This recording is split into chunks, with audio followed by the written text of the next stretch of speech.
Alright, we fight the Antwerp. Okay. Okay. Alright, here we go. He's gonna fight the Antwerp. What? Where'd he go? Go over here, maybe? Oh. Haha.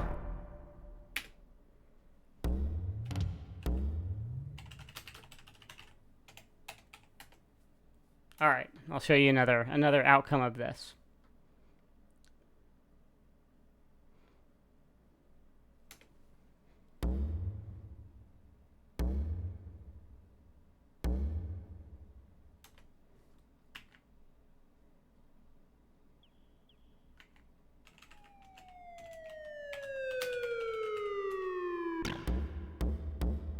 And look at that, a bunch of baby Antwerps.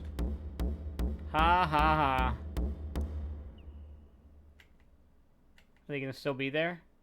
No. That's fine. Okay. Can I just... Can I rest now that I have, like, lower health and stuff? What? I'm too impatient to rest. Alright, let's see.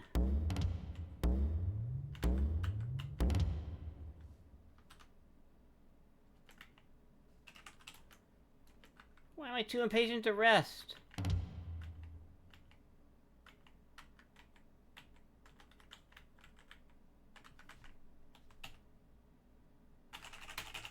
The hell?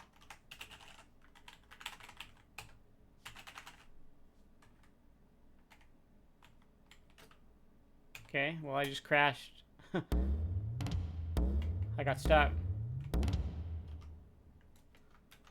I keep hitting tab when I'm trying to see the character screen.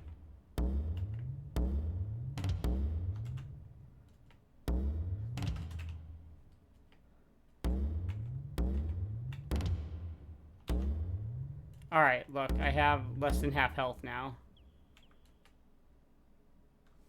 Why is it not letting me rest? I'm trying to cheat the system here, man.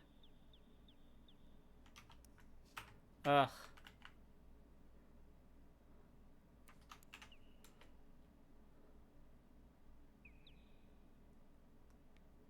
Alright, well.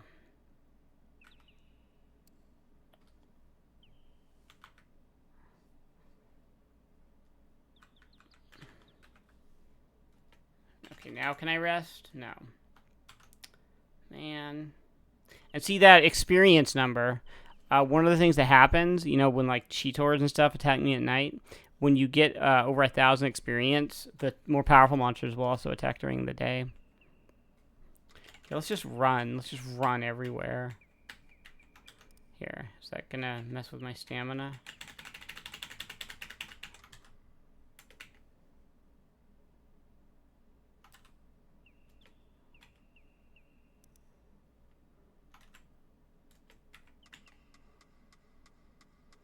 Jeez. Just go for a little jog. Look at that. That's not even affecting me. Oh, rest, yes. Here. I got an idea. I know what I'll do. We're gonna trick Baba Yaga a good one, watch. Let's see. What up, Centaur man?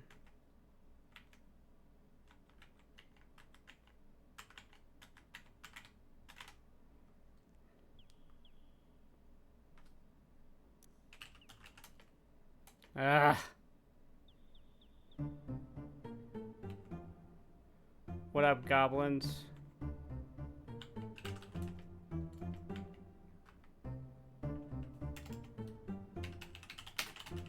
Attack bush, oh.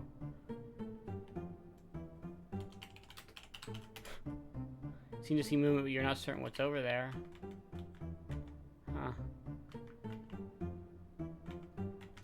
check bush? Okay, well... Here's what we're gonna do. I'll show you. Here's how we get time passed. Look at this guy. Look at these cool tactics he's using. He can't even damage me. What's going on? Hurt me more.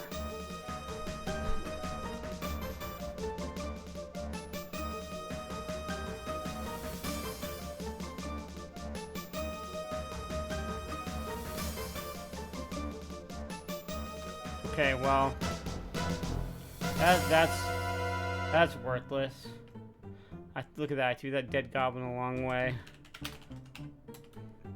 And every time you come onto the screen when you've killed one, the next time I come to this screen, there will be 2 for me to fight, like in a row, and then 3, and then 4. And I forget what the maximum is, but you farm money this way.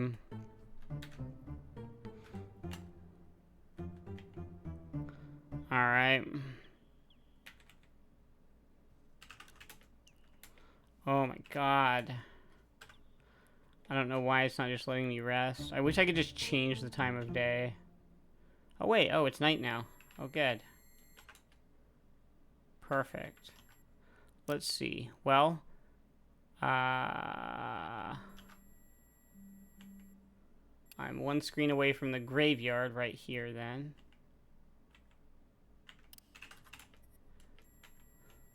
And I just need to wait for it to be midnight. Oh. Okay. What up, ghosts?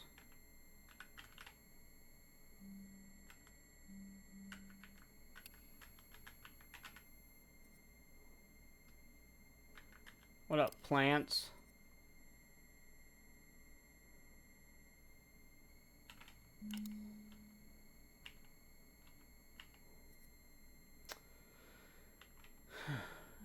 Yeah, hurt me more.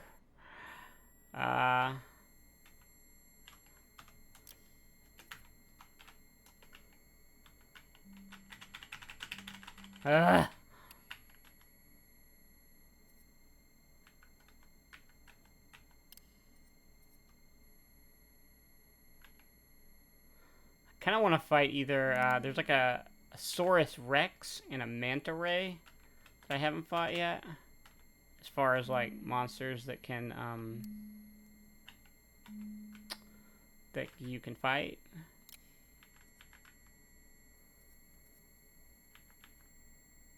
There's a brigand. Maybe he'll do some damage here.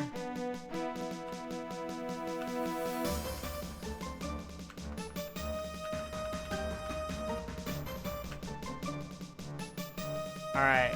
Maybe he'll hurt me. Hurt me more! And then I can rest and, you know, get HP back and pass time. Look at the look on his face. Look at him. Look at him. Alright. 25 coins. Oh my god, I'm still too impatient to rest. Jesus.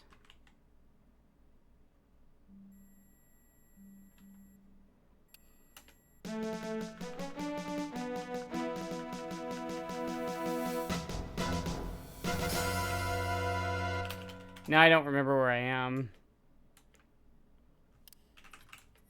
Ah, there we go, yes.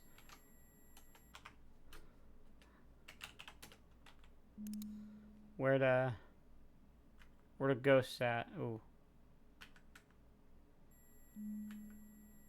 Oh, look, that Centaur can't catch me. Ooh. That Manta Ray can't catch me either.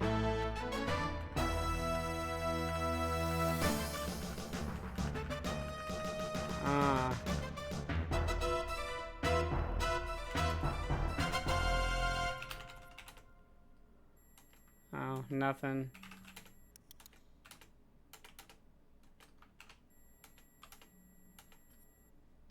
Alright, Alright, well, I'm passing the time at any rate.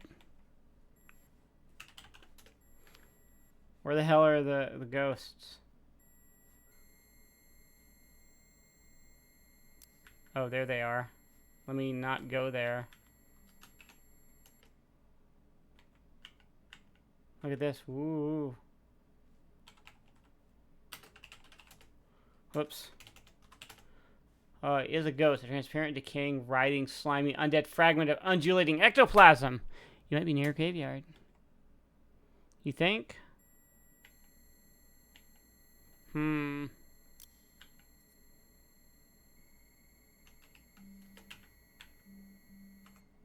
Here, and I should just, you know, like, if you just wander into the graveyard, right? You can just, oh, look, here we go. But then the ghosts kill you.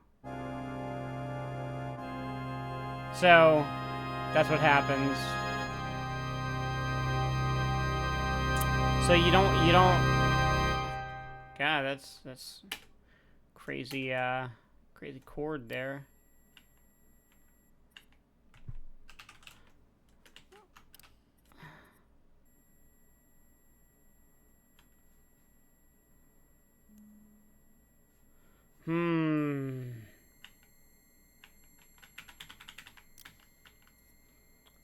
Yeah, pure terror, right? That is terrifying.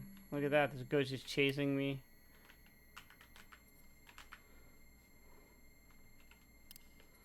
Night's still young, huh? Maybe,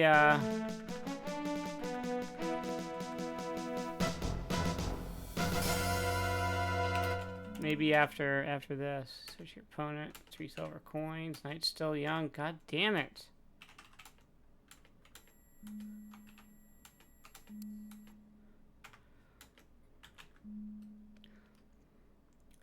This is the curse of being efficient.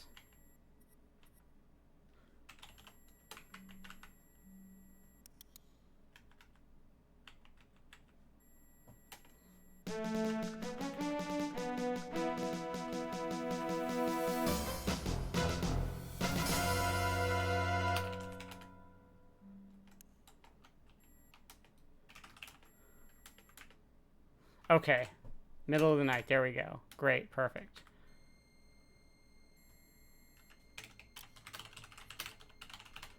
Alright. You feel a tingling sensation as you rub the unguent all over your body.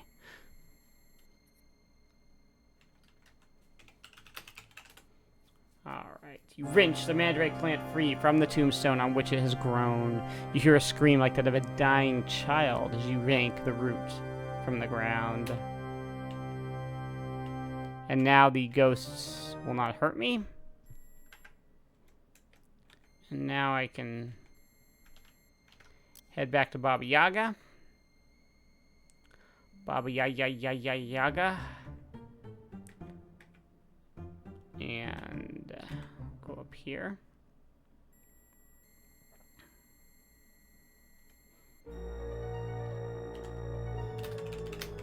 I forget whether you get points for asking him about this. The rhyme is Hudda Brown, now sit down.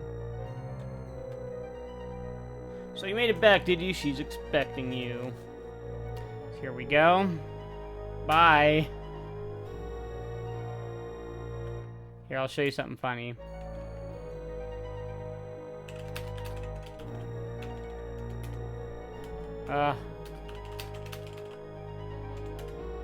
So if you're standing right here, the house will crush you, and of course you'll die, right?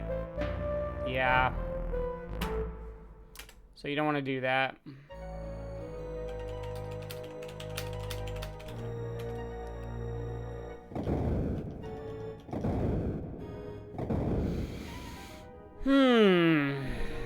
Alright. So here we are. Now back so soon. Spirit of mist and creatures of bog. Transform my guest to the shape of a frog.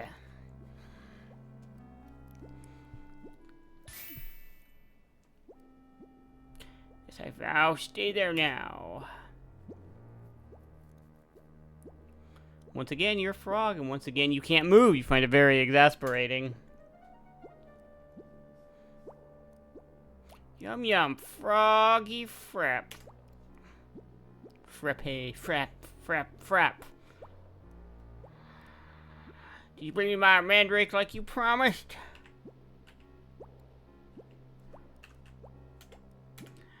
As you make a feeble croaking sound, you try to nod your head. Well, where is it?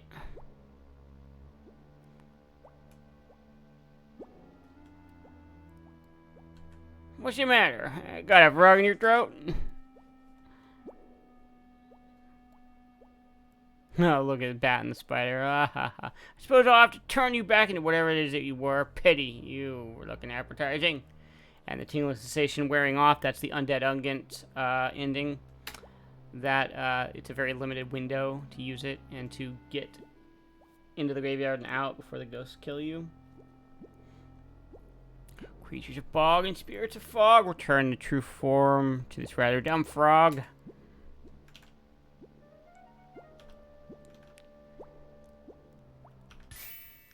What did you put in your backpack? Ah, here it is. Kids, we have it. That's it. The final ingredient. Now we can make our greatest creation. Mandrake mousse. Ha. Haha. See, I did know. I remember this game. What's that, children? Think we should reward our lackey here?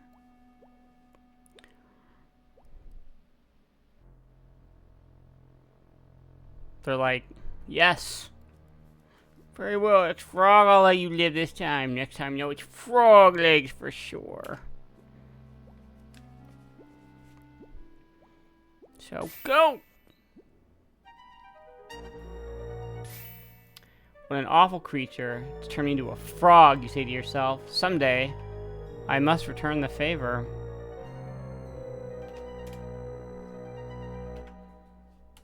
Alright. Now we will... Well, we'll fight a goblin. Get out of here, goblin.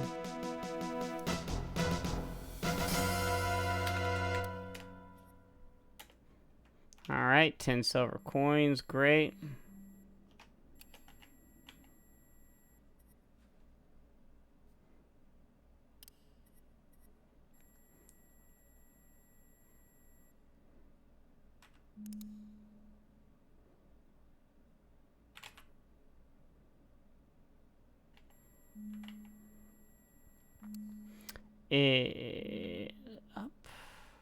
Up one more. Oh.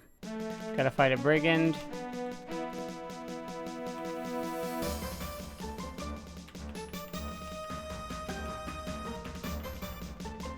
Oh my god.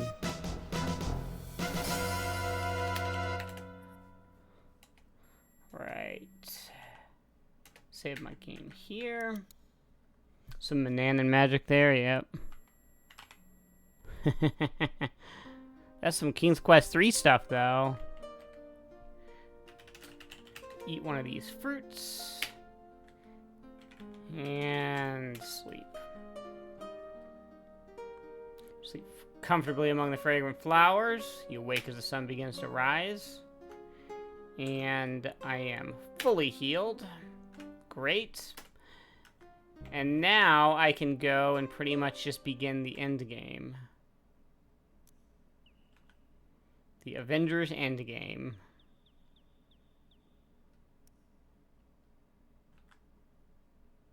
Oh, the swords just like leave me alone?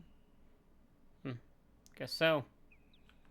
Guess I gave him the slip. Alright, so if you'll remember, I did rescue the, Oh, actually, you know what? Before I come in here, let me see. No, that guy's still not there.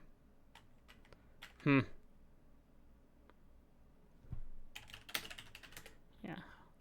Yes, open the gate. I'm the hero. Alright, let's see.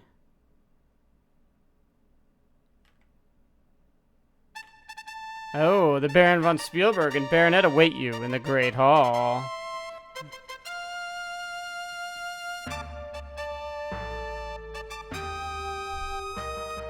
Oh, look at that. Steven Spielberg himself. Words cannot express the gratitude I have towards you. But if you make a series about this on Netflix, I still won't count it as a movie. Not only have you freed the Baronet from enchantment and allowed my son to return to me, but you've renewed my hope that the curse may be lifted. You can't win an Oscar if you make a multi-part series or movie about this on Netflix.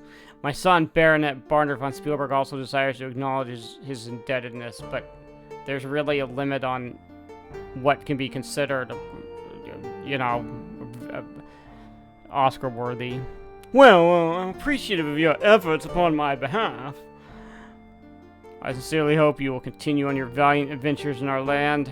If anyone can rid the land of the brigands, it'll be you. Someday in the near future, I can envision holding a ceremony in your honor and bestowing upon you the title Hero of the Land of Spielberg. Barnard? Well, yeah, it would be nice if someone could finally defeat the brigands and claim the title. As you leave the castle tomorrow, you will receive the reward money I long ago posted for the safe return of my son, as a token of my thanks. You will, of course, be expected to dine with us and be our guest in the castle tonight. Do you have any questions? Oh, ask about, let's see. My wife has been gone for many years. Oh, wait, what did he say? She died giving birth to Elsa, my daughter. My beautiful little daughter was stolen away 10 years ago by Baba Yaga's magic. She's never been found despite all the searching that has been done for her. I thought she was lost forever, but you have renewed my hope that I will again have her beside me. Cool.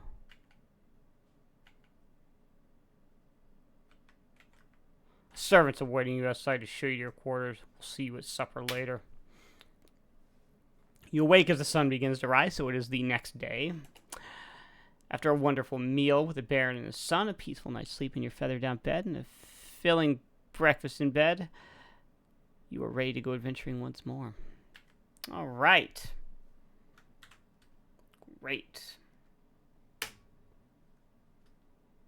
What do I got? I got 57 gold, 105 silver coins. That's pretty good. That's quite a lot.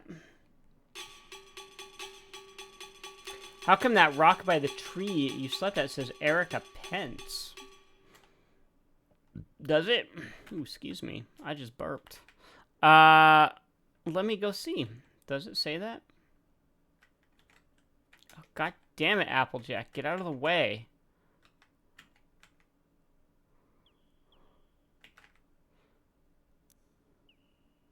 Let's go look. Let's go look at the, Let's go look at that. Oh, God damn it.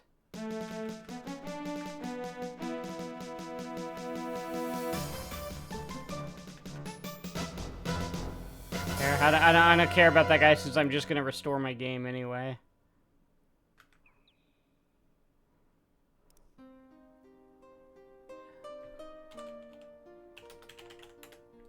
See, the large stone appears to be ancient and deliberately placed. Marks carved in the stone almost look like writing.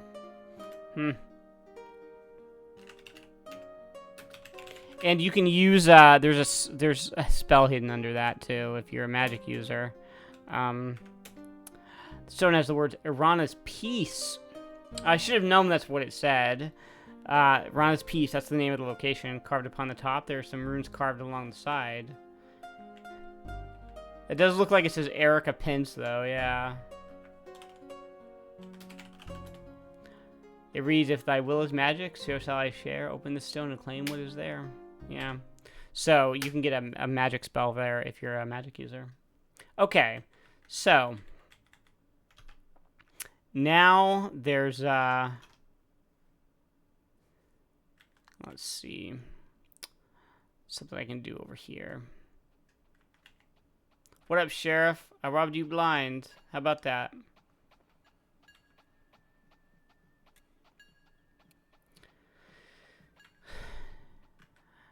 I believe there will be another note here. Look at that. Pick up the note. You smooth out the piece of paper and read. B.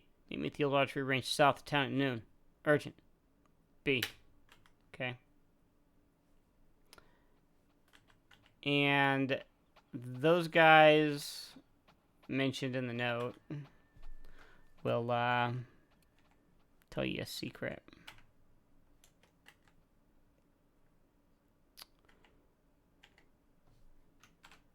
Day is dawning. Ugh. God. Mid-morning. Ugh. I actually kind of wonder if I can see them after I'm supposed to. Here, we're gonna try.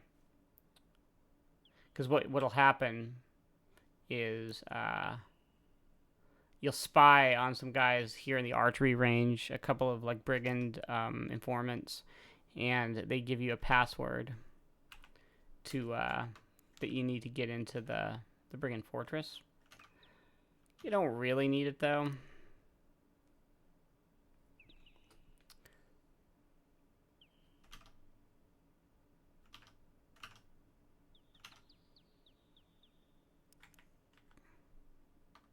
And here, did we ever look at the Antwerp?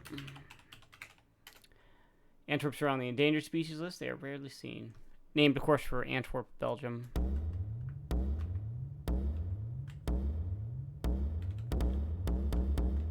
Now, let's look around here. You see rocks, grass, and an Antwerp. You find a keyhole concealed in a crack in the rock. Okay. Now, what'll happen is, after you've rescued the Baronet and gone through the ceremony and all that stuff, you'll be able to eavesdrop on this conversation between these two characters, and they'll tell you the password to get by the troll that's in this cave here. Because this is the secret entrance to the Brigand Fortress that we're at. Okay. You pick the lock. You got it. The lock in the rock clicks open. That's the password they give you. Okay, you say hide and go seek. Oh. Okay.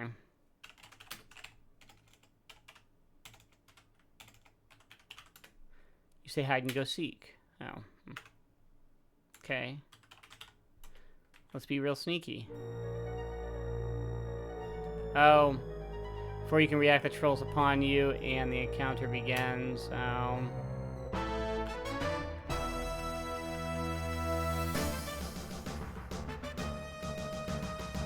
Well, I'll just do the fighter way.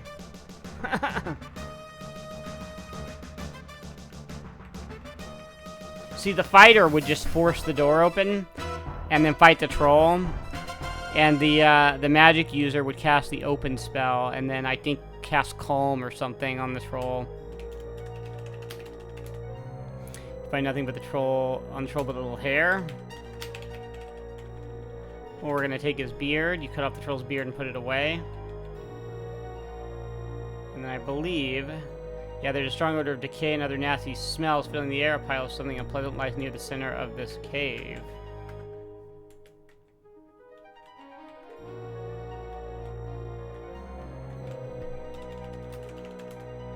It looks as if someone has piled up bones, bits of armor, and things you can't quite make out and probably don't want to know about. It smells disgusting. You dig around the pile until the odor almost makes you sick. You find 30 silvers and 5 gold. Totally worth it.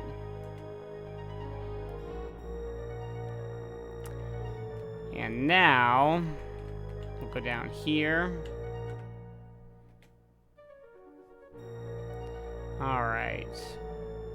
Grumble, grumble, grumble. Stupid guard duty, 3rd time this week. Why always me? Grumble, grumble, grumble.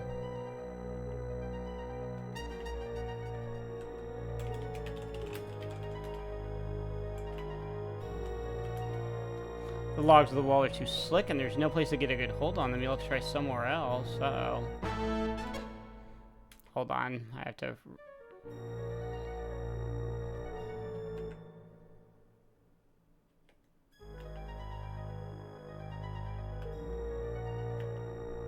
I forget where it is. You have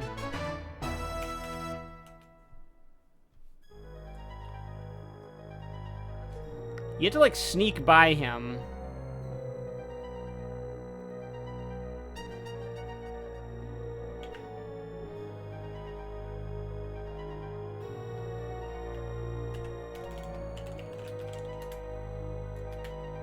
Ah. What is it? Like you, I think you, oh wait, no, you know what? Maybe I climb up the side there over on the left.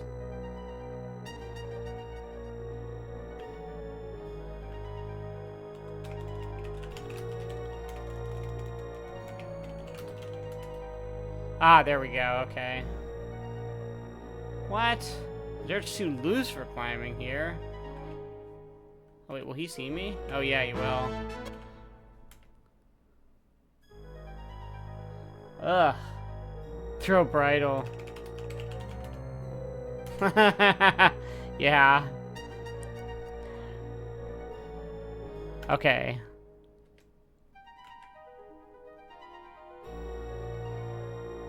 Oh, damn it. Oh, damn it.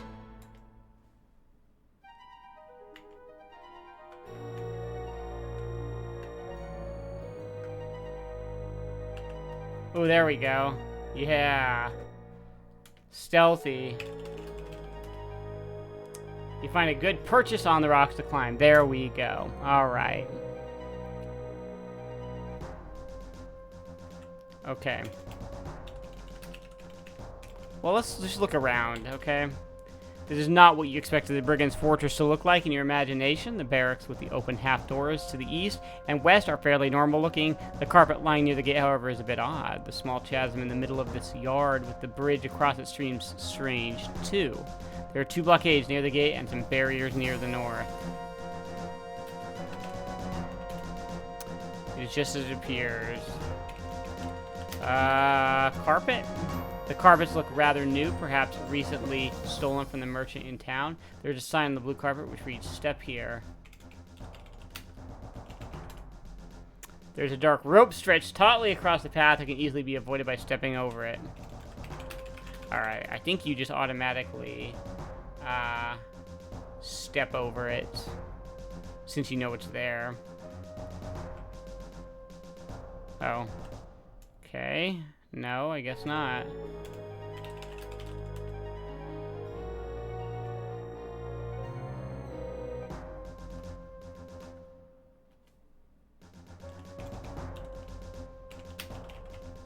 Look, wire? Okay, it can be the...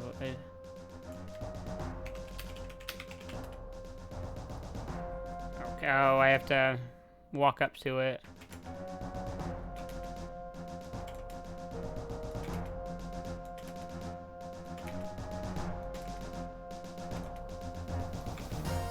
What?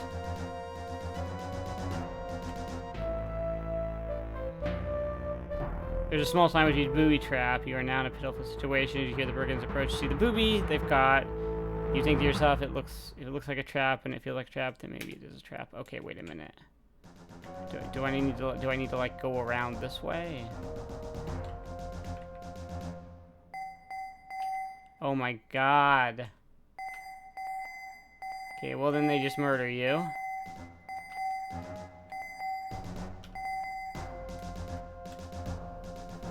Yeah, don't want to do that.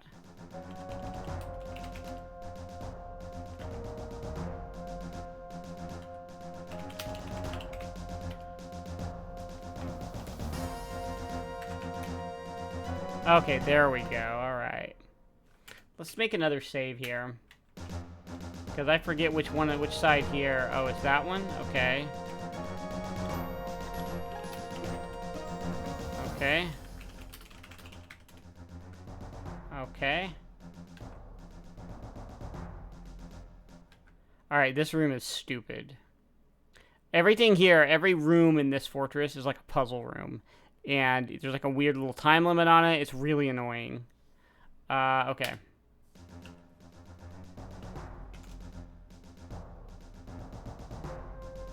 Let me see. I have to close the door.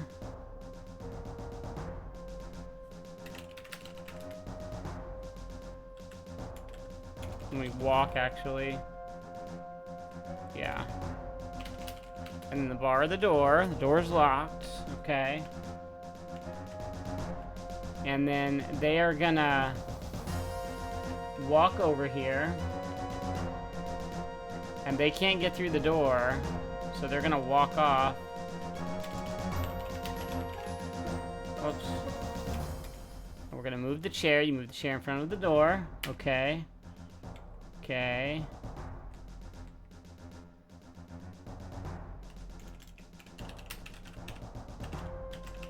We push the candelabra. Okay.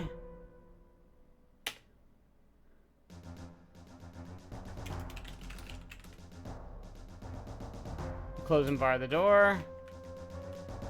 Okay.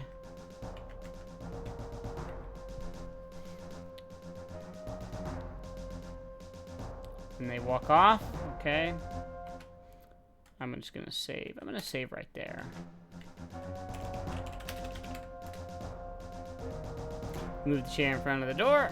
Alright.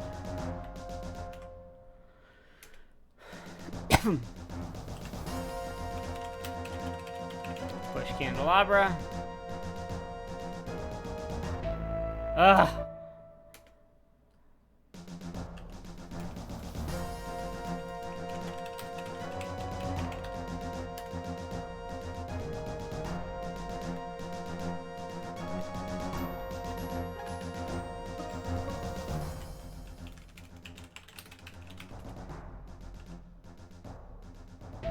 God, you have to do this so quickly.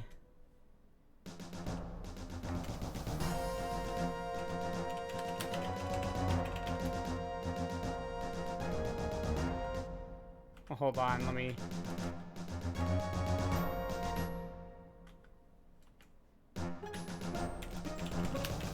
Okay, climb table. Oh, there we go. Boom.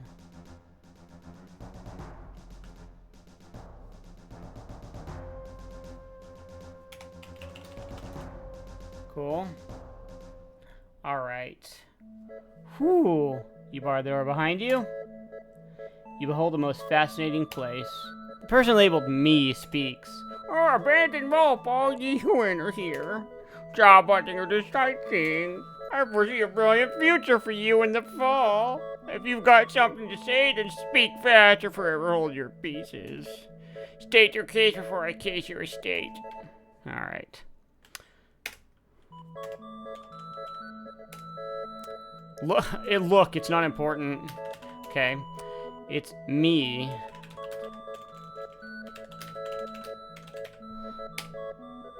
You know Elsa, perhaps you've come to help. Perhaps you're able to take the child from demand.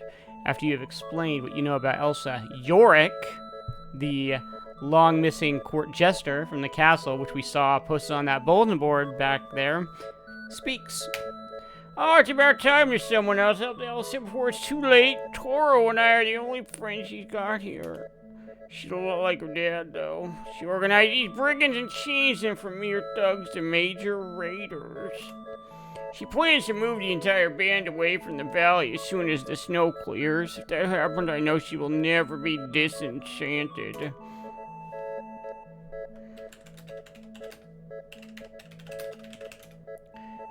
I'll protect the brigand here with everything I've got. There's no laughing matter. I get matter. York. Alas, poor York. I know me well. 10 years ago, I swore I would find Elsa no matter what. It took me 2 years to find her here with the brigands, and I've posed as her warlock ever since. I couldn't break the spell on her, nor could I leave her to grow up into an attractive woman surrounded by rodent scoundrels. Someone had to defend her honor, my lady. Alright. Elsa's right next door. I'll go set up the secret exit for your escape. Alright. Now let's see if I can remember how in the hell to get through this. We go through this? No. No, we don't. Okay. Oh, wait. Hold on. Yeah, that was right. Stop. Okay. Alright.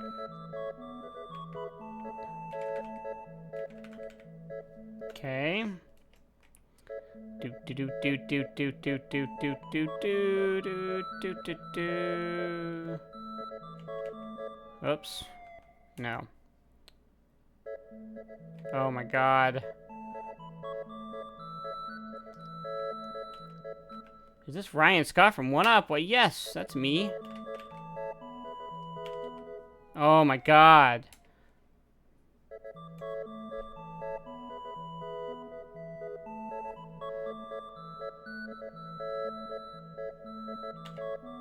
Was I supposed to go down here first?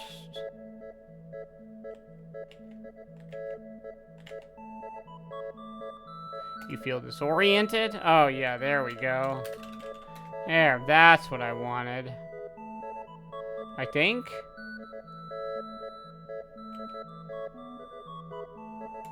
How does he do this? Why, I don't know.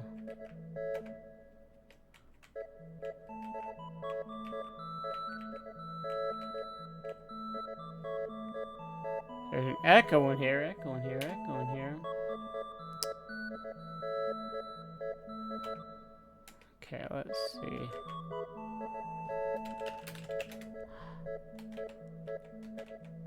Okay.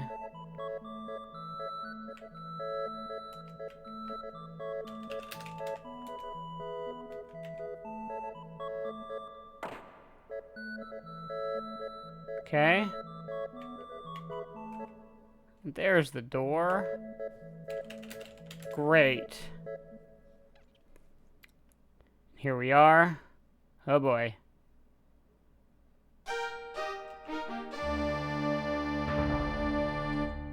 Save our game. The leader's room is filled with treasures. Uh-oh. Oh, no time for that. The brigand leader looks tough. This may be the toughest battle of your career so far.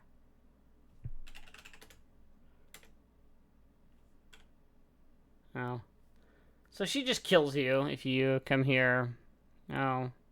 Also, my dear, there's a problem, I fear. To our dismay, that spell's here to stay. For alas, you did slay your hero today. Well. So.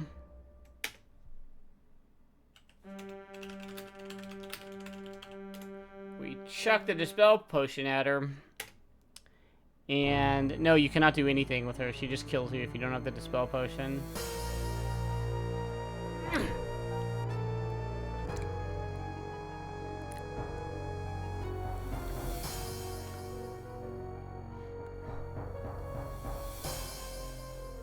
Look at that.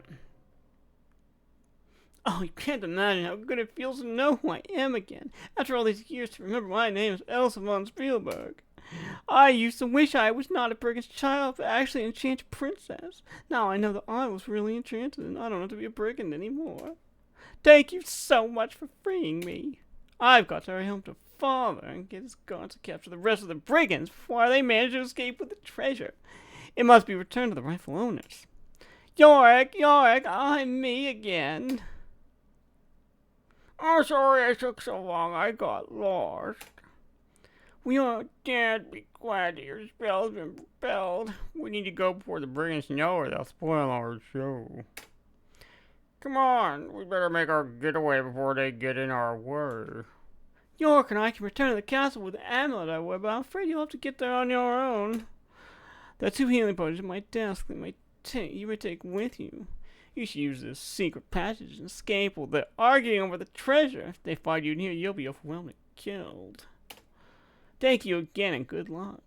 I'll make sure you're richly rewarded for your bravery.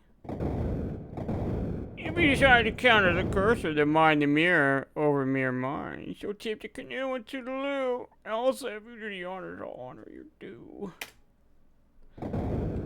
The brigands are trying to break into the room. Alright, so. She said there are potions. So you place 2 healing potions in your pack. And also, look at the desk. And you see a desk. On the desk is a book and a mirror. What's in the book? The leader's room is... Okay, well... Great. I wanted to look at the book. And then we get the mirror. You pick up the mirror and store it away.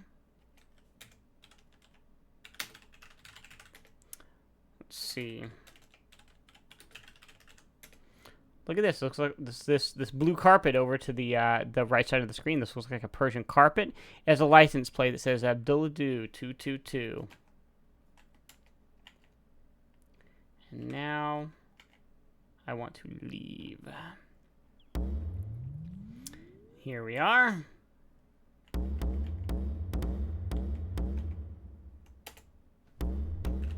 And it's oh my god. It's only mid-morning. Midday, okay. Let's see. Let's go see if I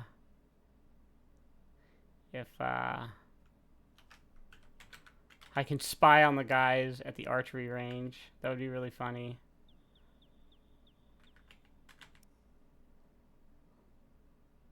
I can. So what's this about anyway? Ned's starting to get suspicious about us. What's the beat or bonnet? Seems something, blah, blah, blah, blah, blah. She's been asking too many questions about us. Oh, because she knows they're snitches. And the laughing jackasses eyeing me, I had to sneak out. We gotta avoid the ambush and use the back for a bit till the heat is off. So this is how you find out about that back door that I entered through. Maybe we should just make our move now. Now let's wait for the creep to go first. So they were planning to kill her. Well, she's busy with him, we take over. She'll take him out easy, then we take her out. Where's the back door, then? Where the bouncer hops around. You got your key still? Yeah? Don't lose it, I got the only other one. You'll have to search the rock for the keyhole. It's hidden good, remember the word.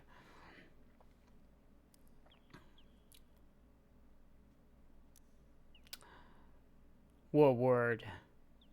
The word lets you in so that Fred goes away. Fred went away for sure. Oh yeah, sure. What is it? Hide and go seek. You better learn it. Think I'm a dummy or something? Say the word before you open the door. You might make Fred mad. You don't want Fred to get mad. Ain't no problem. What's the word again? You already forgot. Hide and go seek. Hide and go seek. Got it.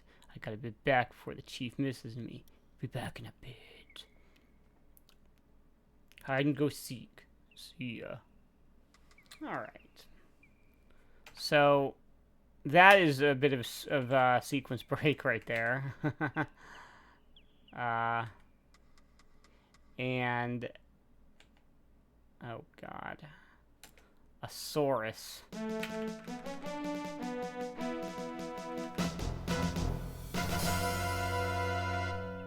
And then you can go over here and... uh-oh. Well, I went over there too fast. I guess I should give him a little bit of time to get back to town. Do.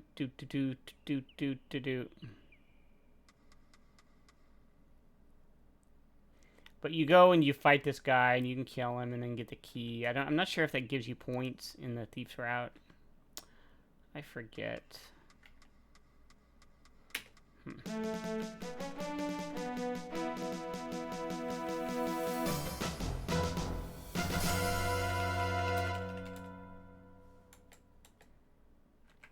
Save my game here. See if he's still there. Oh, he is. How about... where is that archery range? Here, why don't I go up? This way. Oh, jeez. Oh, he saw me coming back. Oh, jeez. Get out of there. Alright, hold on. I'll come around the other way. Ooh, the spooky graveyard. I just killed the last of the dinosaurs. How does it feel? Feels great. Let's see here. And see, this dude should have been here at the beginning of the game, right? Yes.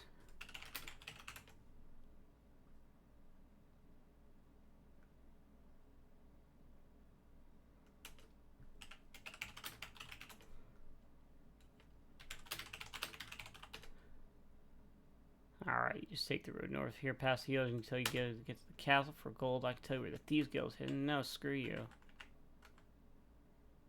If you want a good time, try the Dragon's Breath at the bar. Okay, there we go. And yes, that gets me some points.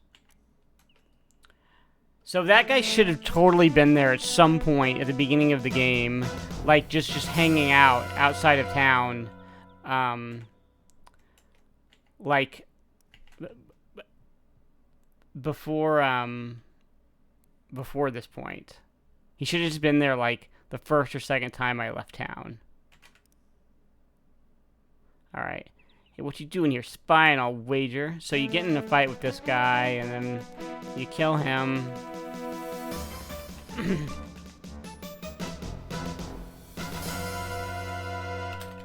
I think you get the key. Find a single key on the brigand spot and put it away. Oh, I guess you don't get anything for that though. Let me see. All right, then we go over here and go to Baba Yaga. And then we take care of Baba Yaga, and then the game is over. Because we've rescued both the Baronet and the Baroness.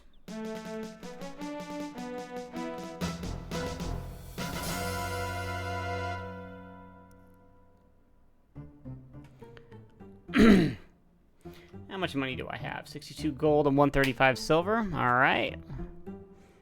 Great. Finally, a Sierra game where you murder people. I know. I know. You really want to go back in there? Why, yes. Hey, it's your life. Am I doing Quest for Glory 2? Yes, I am. I'm doing them in vaguely chronological order. This is about, I think, what did I say, the 17th episode? 18th episode? Quest for Glory 2 will be, in a couple weeks from now. Okay. So now here we are.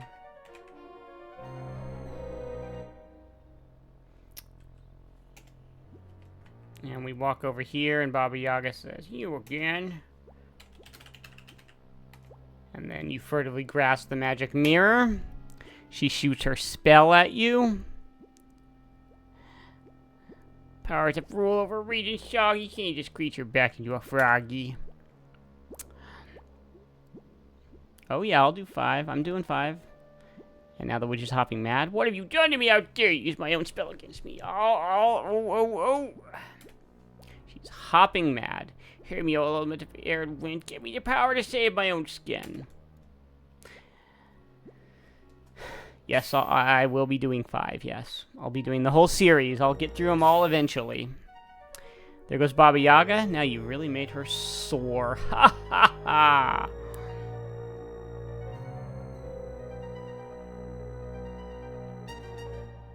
Oh, that's not how much I got? I wonder what I missed. Because I didn't sleep at the end? It might be.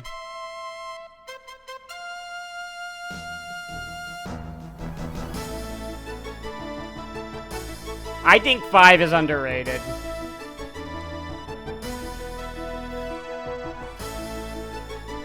And look at that. The whole design team's there. Look at all this. This is great. Every character. Thus the hero from the east freed the man from former beast, saved Beauty from the brigands' band, and forced the ogress to flee the land.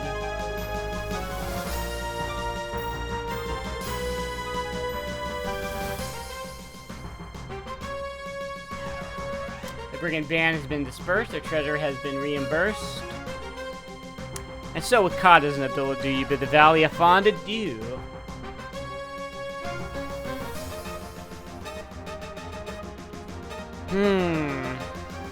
Could I see myself doing LucasArts adventure games? Maybe.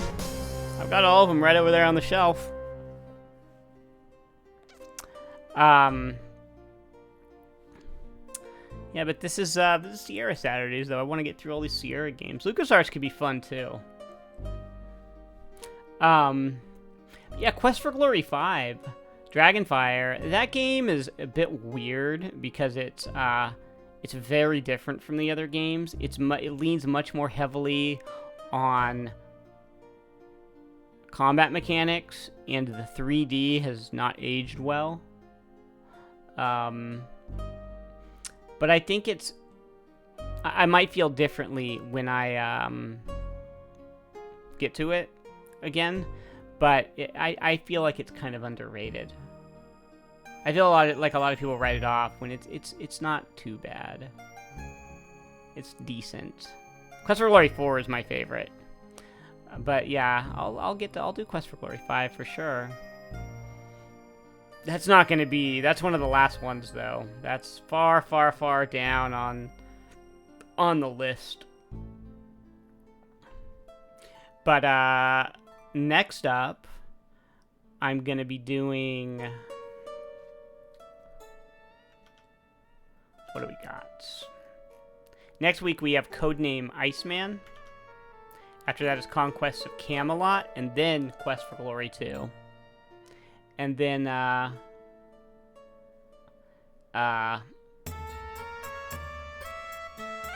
we'll be on to the point-and-click stuff. And here's our little tease for Quest for Glory 2 with the hero riding off with the Kata and Abduladu. So, yeah, look at that coming up, Quest for Glory 2. Trial by Fire.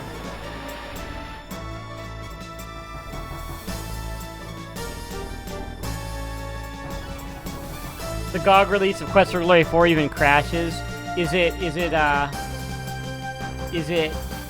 GOG release is it the stock CD-ROM version? Because I play with patches. I play with like the New Rising Sun patches on most of these games. Which fixed Quest for Glory 4. We'll get to it in time, but it is one of the most rushed Sierra games ever made. It did not undergo thorough testing, and it had a lot of fatal crash and timer errors. A lot. It was...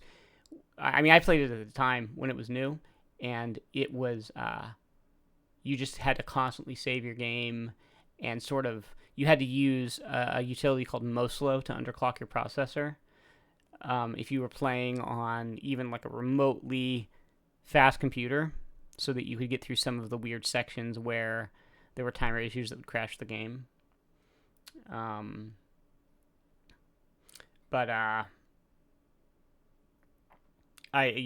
version's patched, so hopefully we won't have to go through any of that nonsense. It's a really good game, though. So if it just wasn't for that... Yeah, that's unfortunately kind of Quest for Glory 4's legacy is all the crashes and stuff. Alright, so congratulations. You've successfully completed Quest for Glory 1, so you want to be a hero. Your final score was 41 out of 500 possible puzzle points. If you've not already done so, we encourage you to play Quest for Glory 1 again with the other two character types. Many of the puzzles are different or have alternate solutions, and yes, I definitely have. In the meantime, you're already a winner. Please just a writable disk into your floppy drive to save your winning hero for use in Quest for Glory 2 Trial by Fire.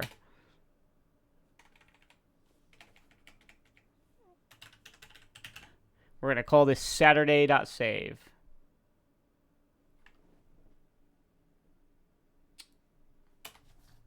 Could not create a save file. Okay, let's see. If you wish to try saving your character, you can type Y. Yes.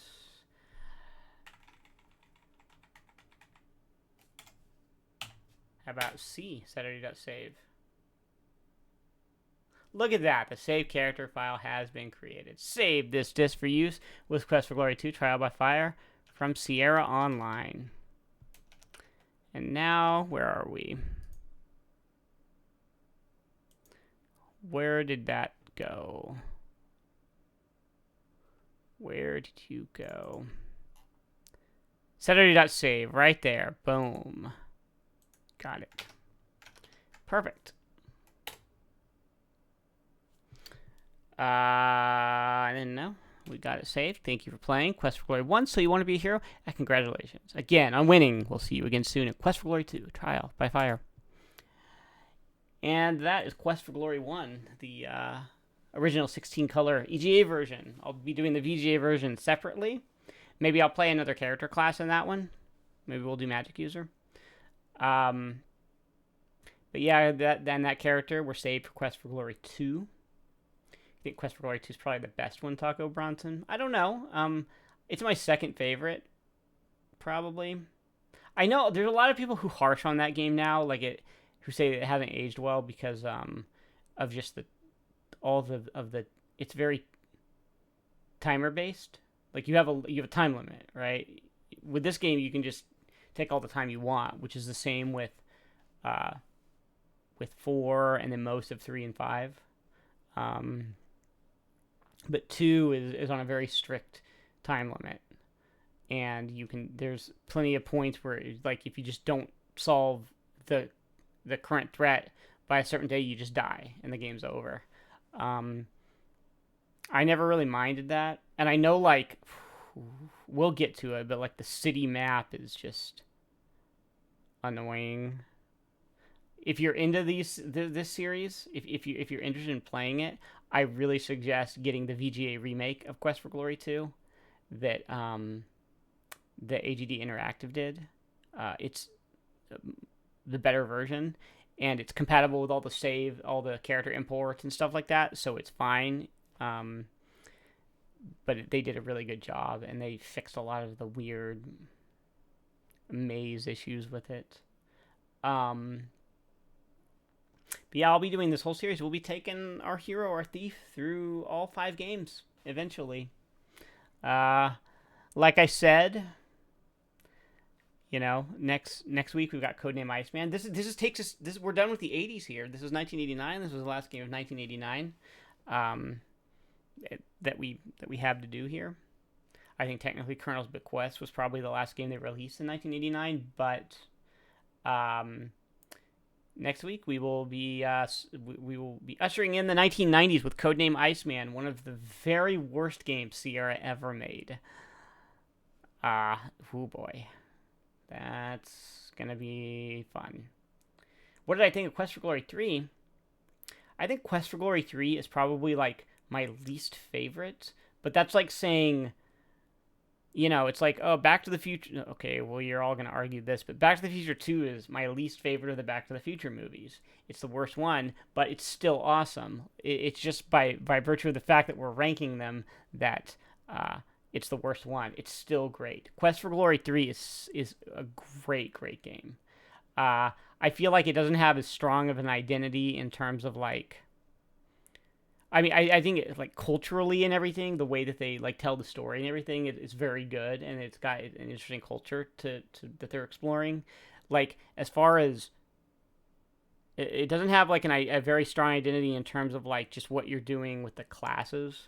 Like there's less unique about it from class to class than all the other games.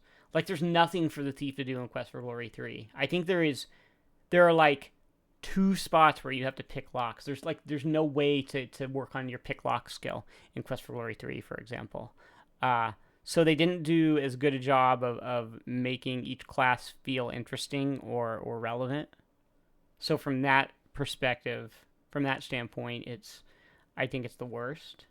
But it's still a great game.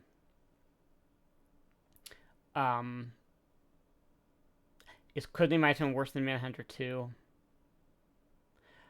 The Manhunter games are like uniquely dumb just because of the way they're structured. Codename Iceman is mostly a traditional Sierra adventure game, again with some stupid mini games, but it's bad. You'll see. It's really bad. It's from the designer of Police Quest, and it's the worst game of the SCI era. 100%. The Codename Iceman is the worst game of the SCI era. So yeah, that's how we're gonna bring in the 90s next week. It's gonna be depressing. No, it'll be fun. Even the bad ones are fun. It's fun to do them here, right? And yes, I'm absolutely going to get into the F&B era. I have a list. I have like a schedule here that I've made for Sierra Saturdays, of all the adventure games, everything I'm going to cover. Just the order that I'm going to do them in. And Phantasmagoria 2, all the Gabriel Knight games, everything's on the list, right? There's only a few things. I think the only game I literally will not be able to play is Shivers 2, because Shivers 2 hasn't been implemented into Scum VM yet. That's how I would have to play some of the later ones. And there's just no way, unless like I could get like Windows 95 emulation working on this machine. I that's something I'm gonna look into, because I want to get everything. But that's a game that just has no modern avenue to it. But I have everything. I've got everything on this list: Larry 7, Shivers, both Phantasmagorias, Rama, Gabriel Knight 3 if I can get it working, Torrent Passage. Yeah, I've got everything here on my list. So I'm having a debate whether I want to do. It's been an eternal debate whether I want to do Mixed Up Mother Goose and Mixed Up Fairy Tales, because I think there's not really a lot to say about them, and they're not very meaty. So I think that would be kind of boring. So I might skip those. But yeah, every other adventure game from this point on that Sierra ever made, Sierra or Dynamics, yeah, they're on my list. So.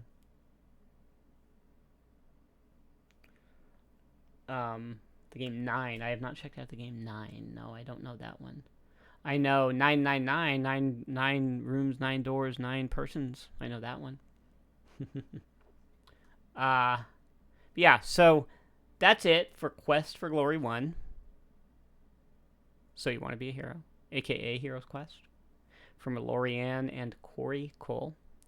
It is one of my favorite Sierra games, one of my favorite series. I think game by game, it is the most consistent of Sierra's long-running series in terms of overall quality. And I hope you enjoyed it. And I'll be back for Codename Iceman next week. Until then, you can support me by following and subscribing to my channels, Twitch TV/Geekboxing, YouTube.com/Geekboxing. If you're watching this on YouTube, you can, of course, see this live on Twitch every Saturday at 3:30 p.m. Pacific time. And I also have some tip jars on. I have a Stream Elements tip jar and a Patreon that you can follow. The links are down below on both channels. And yeah, if you dig what I'm doing, I do appreciate the support. It does help. And yeah, that's it. Thank you all for watching. And hopefully, I'll see you next week. Thanks for the sub, Taco Bronson. I hope I'll see you next week for Codename Iceman. And that is it. I am out. As soon as I can find my blank screen here. Aha, there it is. Goodbye.